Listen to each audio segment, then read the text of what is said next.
all week long we have been talking about what else other than Patrick Mahomes' right ankle. That has been the topic of discussion all week long, Dusty. Yeah, it seems like nobody can stop talking about what's maybe the most important limb in the NFL, which is obviously the ankle. Right, exactly. Yeah, and here to give us some insight is Dr. Bryan Beutel, an orthopedic surgeon at Kansas City University. Thanks so much for being here with us. Yeah, good morning. Thanks for having me. Good morning. Okay, so tell us, for those that don't know, what is a high ankle sprain? What does that actually mean? So we're all familiar with low ankle sprains. Low ankle sprains are the common kind of ankle sprain that pretty much everybody sustains at some point in their life, usually a result of a rolling injury about the ankle. And in that case, you injure the ligaments on either side of the ankle, usually the outside. But a high ankle sprain is different because it occurs in a different anatomic location at the very top of the ankle, in an area that's referred to as the syndesmosis. And this area actually is an area that sustains a lot of force and stress, especially when we're running and pivoting. And so these kinds of ankle sprains, these high ankle sprains, are treated a little differently and tend to take a little bit longer to recover from.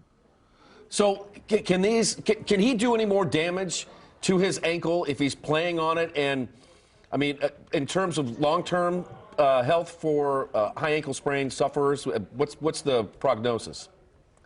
So in general, just in terms of recovery, most studies have shown that high ankle sprains take, on average, about twice as long to recover from than low ankle sprains. And so in terms of whether or not he can sustain more damage, it's certainly possible. There's a collection of ligaments at that syndesmosis that have been injured in his case.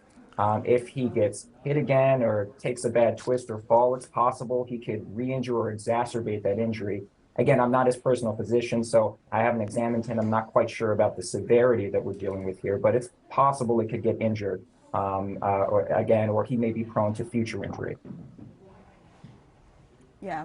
Go ahead. What kind of treatment do you typically recommend for something like this when it comes to a high ankle sprain, especially for a guy who plays quarterback, who does a lot of mobility with his skill set?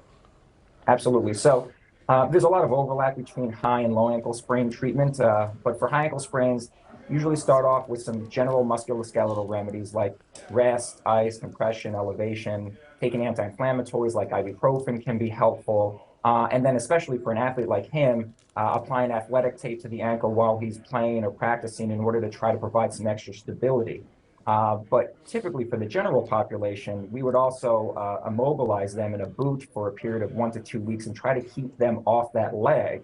Obviously, that's not the case here. He's heading towards the AFC Championship game, so that's not an option. So resting, icing, anti-inflammatories, and then taping that leg will be very helpful for him during the game itself. So real quick here, we're just 30 seconds away from our segment here.